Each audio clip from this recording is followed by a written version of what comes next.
Jai Shri Krishna, students. Hope you all are healthy at your home.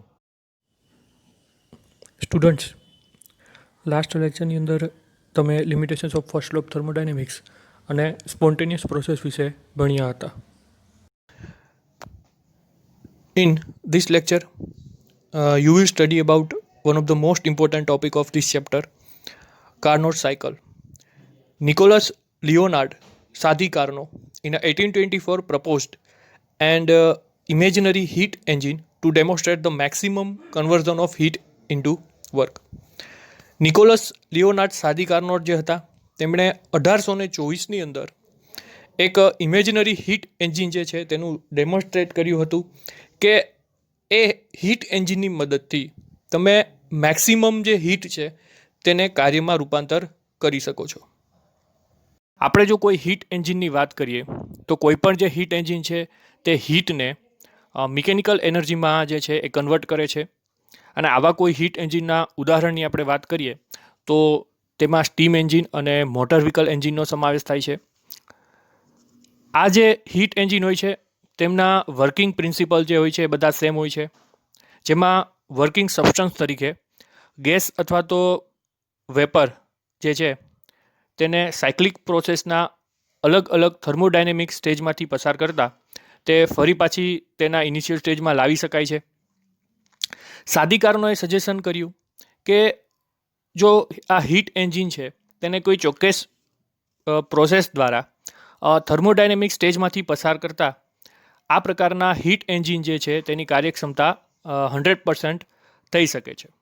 હવે આ પ્રકારના જે હીટ એન્જિન છે તેને આઈડિયલ હીટ એન્જિન કહેવામાં આવે છે. થિયોરેટિકલ આ જે હીટ એન્જિન છે અથવા તો કાર્નોટ સાયકલ જે છે તેનું ખૂબ જ મહત્ત્વ છે. તેમણે જે હીટ એન્જિનની વાત કરી તેનાથી મેક્સિમમ હીટ જે છે તેનું કાર્યમાં રૂપાંતર કરી શકાય છે. હવે વાત કરીએ તો આ જે પ્રોસેસ છે તેને કાર્નોટ સાયકલ કહેવામાં આવે છે. અને આ જે હીટ એન્જિનનો કોન્સેપ્ટ જે તેમણે રજૂ કર્યો તેને કાર્નોટ હીટ એન્જિન તરીકે ઓળખવામાં આવે છે. He was a French military engineer and a physicist. Nicolas Leonard Sadi Carnot જે હતા તે ફ્રેન્ચ મિલિટરી એન્જિનિયર હતા અને ફિઝિસિસ્ટ હતા. તેમનો જન્મ પેરિસની અંદર થયો હતો.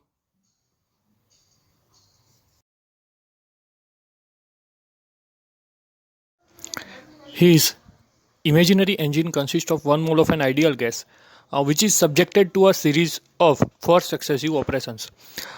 કાર્નો હીટ એન્જિન જે છે તે માટે તેમણે વર્કિંગ સબસ્ટન્સ તરીકે 1 મોલ જે છે આઈડિયલ ગેસ લીધેલું હતું અથવા તો તેને કન્સિસ્ટ કરેલું હતું. આ ઉપરાંત આપણે વાત કરીએ કાર્નોટ સાયકલની તો આ સાયકલની અંદર જે છે 4 જે છે ઓપરેશન્સ એટલે કે 4 જે છે તેના તબક્કા છે. ધીસ સાયકલ હેઝ 4 ઓપરેશન્સ એટલે કે કાર્નો સાયકલની આપણે વાત કરીએ તો કાર્નો સાયકલની અંદર મુખ્યત્વે જે છે એ 4 તબક્કા રહેલા છે. ફર્સ્ટ જે છે એ છે આઇસોથર્મલ એક્સપાન્શન. આઇસોથર્મલ એક્સપાન્શન એટલે કે આઇસોથર્મલ કે જેની અંદર ટેમ્પરેચર કોન્સ્ટન્ટ રહે છે. સેકન્ડ વસ્તુ જે છે એ છે એડિયાબેટિક એક્સપાન્શન કે જેમાં હીટ જે છે તેને એપ્લાય નથી કરવામાં આવતું એટલે કે હીટ કોન્સ્ટન્ટ રાખવામાં આવે છે. થર્ડ જે છે એ છે આઇસોથર્મલ કમ્પ્રેશન અને ફોર્થ જે છે એ છે એડિયાબેટિક કમ્પ્રેશન. આ વાતને આપણે વધારે રીતે સમજીએ તો ફર્સ્ટ જે છે જે કાર્નોટ હીટ એન્જિન જે છે તેના સેટઅપની આપણે વાત કરીએ તો અહીંયા જે તમને આઇસોથર્મલ એક્સપાન્શનની અંદર ફર્સ્ટ જે ઇમેજ દેખાય છે તેની અંદર એક સિલિન્ડર જે છે તેને લેવામાં આવ્યું છે. આ જે સિલિન્ડર છે તેની જે આ વોલ જે છે સાઈડની એ આઇસોલેટેડ વોલ્સ છે. બીજું નીચેનો ભાગ જે છે આ સિલિન્ડરનો તે કન્ડક્ટિંગ રાખવામાં આવ્યું છે એટલે કે જ્યારે હીટ કોન્સ્ટન્ટ રાખવાની છે અથવા તો ટેમ્પરેચર છે તેને મેન્ટેન કરવાનું છે ત્યારે આ નીચેની તરફ જે છે અહીંયા એને રેઝોરવાયર સાથે છે એ જોડવામાં આવે છે. હવે રેઝોરવાયર જે છે તે કન્ટિન્યુઅસલી સિલિન્ડરની અંદર હીટ જે છે તેને સપ્લાય કરે છે અથવા તો હીટ જે છે તેને આ સિલિન્ડરની અંદર પ્રોવાઈડ કરવામાં આવે છે કે જેના કારણે થઈને સિલિન્ડરની અંદરનું ટેમ્પરેચર જે છે તે મેન્ટેન રહી શકે અથવા તો કોન્સ્ટન્ટ રહી શકે. અહીં જે તમને ફર્સ્ટ જે ઇમેજ આપેલી છે તે અને સેકન્ડ જે ઇમેજ આપેલી છે તેમાં આપણે કહીએ કે આ જે સિલિન્ડર છે તે અહીંયા ઉપરની બાજુ એક જે છે તે એક ફ્રિક્શનલેસ જે છે પિસ્ટન રહેલો છે. હવે પહેલાં જ કીધું એમ કે આ એક આઈડિયલ પ્રોસેસ છે અથવા તો આપણે કહી શકીએ કે આ એક આઈડિયલ એન્જિન જે છે એની અંદર કાર્નો જે હતા તેમણે વર્કિંગ સબસ્ટન્સ તરીકે જે છે એ આઈડિયલ ગેસનો ઉપયોગ કર્યો હતો. તો આપણે જો વાત કરીએ તો ફર્સ્ટ જે છે એ છે આઇસોથર્મલ એક્સપાન્શન. હવે એક્સપાન્શન થવું એટલે કે વિસ્તરવું, ઉપરની તરફ જે છે આ પિસ્ટન મૂવમેન્ટ કરે છે. તો આપણે જો જોઈએ તો અહીંયા આઇસોથર્મલ એક્સપાન્શનની અંદર ફર્સ્ટ જે પિસ્ટન રહેલું છે તેની અંદર નીચેની તરફ જે છે એ રેઝરવાયર હોય છે. ફર્સ્ટ જે છે કોઈ આપણે સમજીએ કે ફર્સ્ટ કોઈ એ પોઈન્ટ જે છે, ઓકે, આ જે છે એ પોઈન્ટ એ છે. અંદર જે છે પિસ્ટન એ ફ્રિક્શનલેસ છે. ઉપરની તરફ જે છે તેનું એક્સપાન્શન થાય છે. એ એક્સપાન્શન કેટલું થાય છે કે પોઈન્ટ એથી લઈને પોઈન્ટ બી સુધી અથવા તો બી સુધી જે છે એ આ પિસ્ટન છે ઉપરની તરફ એક્સપાન્ડ થાય છે. એટલે આપણે કહી શકીએ કે અહીંયા જે છે એ આઇસોથર્મલ એક્સપાન્શન થયેલું છે. હવે જ્યારે આ આઇસોથર્મલ એક્સપાન્શન થાય છે ત્યારે તેનું ટેમ્પરેચર કોન્સ્ટન્ટ રહે છે. શું કામ? કારણ કે નીચેની બાજુ જે છે અહીંયા એક રેઝરવાયર જે છે તેને કનેક્ટેડ કરેલો છે જેના કારણે થઈને ટેમ્પરેચર જે છે તે એક મેન્ટેન રહે છે અથવા તો કોન્સ્ટન્ટ રહે છે. ટેમ્પરેચર આપણે જે છે એ જળવાઈ રહે છે. તો ફર્સ્ટ ઇમેજ જે છે તેમાં અને સેકન્ડ જે ઇમેજ અહીંયા આપેલી છે, આ જો આપણે વાત કરીએ તો આ છે ફર્સ્ટ ઇમેજ અને સેકન્ડ ઇમેજની અંદર તમે જોશો કે પિસ્ટન જે છે તેનું એક્સપાન્શન થાય છે લગભગ કેટલું. દાખલા તરીકે ફર્સ્ટ જે ઇમેજ છે તેનું એક્સપાન્શન પોઈન્ટ એ છે તો તેનું એક્સપાન્શન પિસ્ટનનું જે છે એ પોઈન્ટ બી સુધી જે છે એક્સપાન્શન થાય છે. એટલે આપણે કહીએ કે આ પિસ્ટન જે છે આઇસોથર્મલી એક્સપાન્ડ થાય છે ક્યાં સુધી? તો કે પોઈન્ટ બી સુધી. હવે અહીંયા જે છે ટેમ્પરેચર તો કોન્સ્ટન્ટ રહે છે પરંતુ પ્રેશર અને વોલ્યુમમાં ફેરફાર થાય છે. એ પ્રેશર અને વોલ્યુમમાં કેટલો ફેરફાર થાય છે તો કે એ પોઈન્ટ જે છે ત્યારે જે આઈડિયલ ગેસ પિસ્ટનની અંદર રહેલો છે તેનું પ્રેશર P1 છે અને તેનું વોલ્યુમ V1 છે. જ્યારે આઇસોથર્મલ એક્સપાન્શન થાય છે ત્યારે પિસ્ટન જે છે એ બી પોઈન્ટ સુધી મૂવ થાય છે ત્યારે તેનું જે છે એ પ્રેશર P1 થી P2 થઈ જાય છે અને વોલ્યુમ જે છે તે V1 થી લઈને V2 થઈ જાય છે. ટેમ્પરેચરમાં કોઈ પણ ફેરફાર થતો નથી. T2 constant isothermal expansion at T2 એટલે કે ટેમ્પરેચર જે છે એ T2 રહે છે. Q2 જે છે અથવા તો હીટ જે છે તે એબ્સોર્બ કરે છે. તો આ જે એક્સપાન્શન થાય છે તેને આપણે આઇસોથર્મલ એક્સપાન્શન એવું કહીએ છીએ. આ જે ફર્સ્ટ જે છે એ પ્રોસેસ જે છે કાર્નોટ સાયકલ તેનો ફર્સ્ટ જે છે ઓપરેશન છે આઇસોથર્મલ એક્સપાન્શન. નેક્સ્ટ આપણે વાત કરીએ એ છે એડિયાબેટિક એક્સપાન્શન. એડિયાબેટિક એક્સપાન્શન એટલે કે હવે પછીના નેક્સ્ટ સ્ટેપની અંદર આ જે સિલિન્ડર રહેલો છે, રાઈટ, સિલિન્ડર જે અહીંયા આપેલા છે તેમાં નીચેની બાજુએથી રેઝરવાયર જે છે રેઝરવાયર તેને રિમૂવ કરી દેવામાં આવે છે અને આ જે નીચેનો ભાગ છે તેને પણ આઇસોલેટેડ કરી દેવામાં આવે છે. એટલે કે હીટ જે છે એ હવે સપ્લાય થશે નહીં. એટલે પિસ્ટન જે છે અથવા તો આઈડિયલ ગેસ જે આ સિલિન્ડરની અંદર રહેલો છે એ પોતે પોતાની રીતે એક્સપાન્ડ થાય છે. ક્યાંથી એક્સપાન્ડ થાય છે? કેટલે સુધી? તો કે બી જે છે ત્યાંથી લઈને સી સુધી જે છે આ પિસ્ટન જે છે એ એક્સપાન્ડ થાય છે. અહીંયા ટેમ્પરેચર છે એ ડિક્રીઝ થાય છે. શું કામ? કારણ કે ટેમ્પરેચર જે છે હવે રેઝરવાયર તો અહીંથી નીકાળી દીધો છે એટલે તેમાં ટેમ્પરેચર જે છે જેમ જેમ ગેસ એક્સપાન્ડ થાય છે તેમ તેમ ટેમ્પરેચરમાં ફેરફાર થવાનો છે. તો ટેમ્પરેચર જે છે એક્સપાન્શન T2 થી લઈને T1 સુધી થશે. DQ 0 થશે કારણ કે કોઈ પણ જાતની હીટ તેમાં એપ્લાય કરવામાં આવતી નથી. પિસ્ટન જે છે તેનું એક્સપાન્શન બીથી લઈને સી સુધી થશે. તો ત્યારે એનું જે પ્રેશર છે એ P2 થી લઈને P3 અને V2 થી લઈને V3 સુધી થશે. તો આ જે ફર્સ્ટ એક્સપાન્શન હતું તે હતું આઇસોથર્મલ એક્સપાન્શન અને સેકન્ડ જે એક્સપાન્શન હતું એ હતું એડિયાબેટિક એક્સપાન્શન. હવે આપણે નેક્સ્ટ જે છે પ્રોસેસ અથવા તો નેક્સ્ટ જે છે ઓપરેશન એ છે આઇસોથર્મલ કમ્પ્રેશન. આપણે આઇસોથર્મલ એક્સપાન્શનની વાત કરીએ, અહીંયા કમ્પ્રેશન ટુ કમ્પ્રેસ થવું એટલે નીચેની તરફ જે છે હવે આ પિસ્ટન મૂવ થાય છે.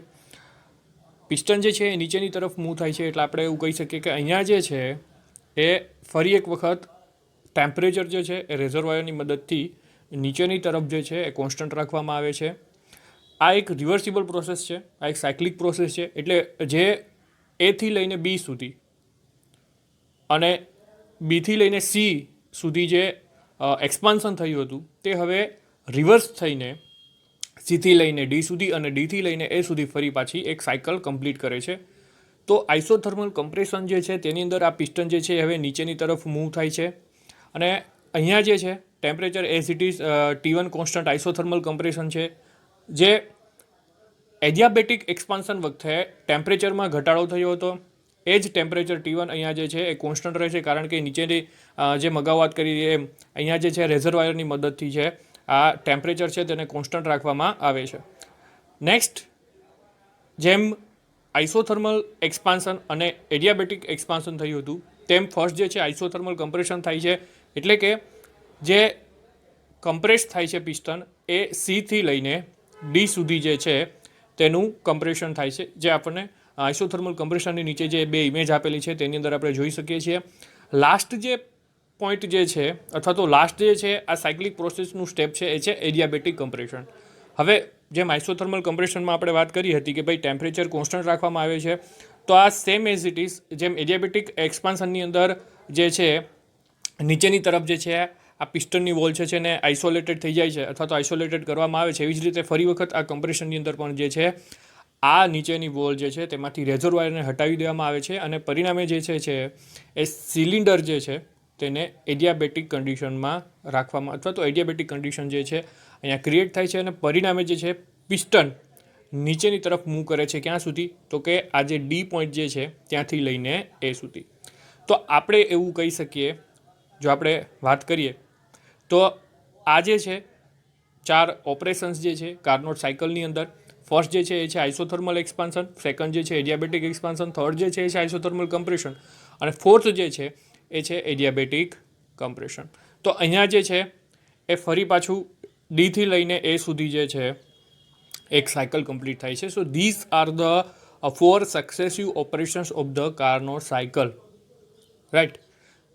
તો આપણે જો એક ગ્રાફ ડ્રો કરીએ તો એ ગ્રાફ જે છે અહીંયા ફર્સ્ટ ઇમેજની અંદર જે છે આપણે જોઈ શકીએ કે જો પ્રેશરથી લઈ પ્રેશર વર્સિસ વોલ્યુમનો ગ્રાફ ડ્રો કરવામાં આવે તો આપણને જે ગ્રાફ જે છે તે કંઈક આ રીતે જે ઇમેજની અંદર આપેલું છે તે રીતે જોઈ શકીએ કે આપણે પોઈન્ટ એથી લઈને પોઈન્ટ બી સુધી, રાઈટ, ફર્સ્ટ જે છે એ છે એથી લઈને બી સુધી, બીથી જે છે એ સી સુધી, એટલે કે ફર્સ્ટ જે છે એ છે આઇસોથર્મલ, અહીંયા આપેલું છે એ રીતે આઇસોથર્મલ એક્સપાન્શન થાય છે, સેકન્ડ જે છે એ છે એડિયાબેટિક એક્સપાન્શન થાય છે, થર્ડ જે છે એ છે આઇસોથર્મલ કમ્પ્રેશન અને ફોર્થ જે છે એ છે એડિયાબેટિક કમ્પ્રેશન. તો આ રીતે જે છે એ કારનો સાયકલ કમ્પ્લીટ થાય છે અને આ રીતે જે છે કારનો હીટ એન્જિન જે છે એ વર્ક એફિશિયન્સીની વાત કરે છે. At the end of this operations the system was restored to its original state. એટલે કે આ આખી પ્રક્રિયા જે છે આ ઓપરેશન 4 જે છે અથવા તો 4 સક્સેસિવ સ્ટેજીસ જે છે તેના પછી સિસ્ટમ ફરી પાછી રિસ્ટોર થાય છે અને તેની ઓરિજિનલ સ્ટેટમાં આવે છે. એટલે કે આ જે છે એક સાયક્લિક પ્રોસેસ છે. This cycle of processes which take place under reversible condition is known as Carnot cycle. તો આ પ્રમાણે જે એ સાયકલ જે છે અંડર રિવર્સિબલ કન્ડિશન એટલે રિવર્સિબલ પ્રોસેસ એવી પ્રોસેસ છે જે આપણે અગાઉ પણ વાત કરી હતી કે જે ઇનિશિયલમાંથી ફાઇનલ અને ફાઇનલમાંથી ફરી પાછી ઇનિશિયલ થાય તો તેનું ઇનિશિયલ અને ફાઇનલ સ્ટેટ જે છે એ સરખા જ છે. એટલે કે પોઈન્ટ, જો આપણે કાર્નોટ સાયકલની વાત કરીએ તો પોઈન્ટ એથી લઈને બી, બીથી લઈને સી, સીથી ડી અને ડીથી એ, તો તેને એક સાયકલ કમ્પ્લીટ કરી જેને કહેવામાં આવે છે Carnot cycle. Students, this is the end of this lecture. આ લેક્ચરની અંદર તમે કાર્નોટ સાયકલ વિશે ભણ્યા. નેક્સ્ટ લેક્ચરમાં આપણે તેની વર્ક એફિશિયન્સી અને ડેરિવેશન ભણીશું. Till then, take care. Jai Shri Krishna.